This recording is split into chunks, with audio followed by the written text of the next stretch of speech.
ये घुमाया मैंने अपना बैग और जाके बैठ गए गाड़ी में, सामान पकड़ाया कुली को और निकल पड़े अपने जीवन की पहली ट्रेन जर्नी के लिए।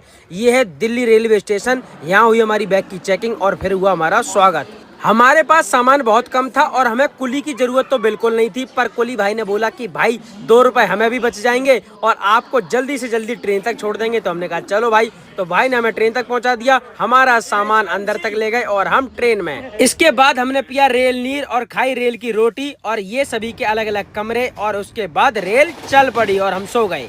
सूर्य देवता को प्रणाम, मैं अपनी 8 घंटे की नींद पूरी करके उठ चुका हूँ। रेल का नजारा बहुत ही खूबसूरत।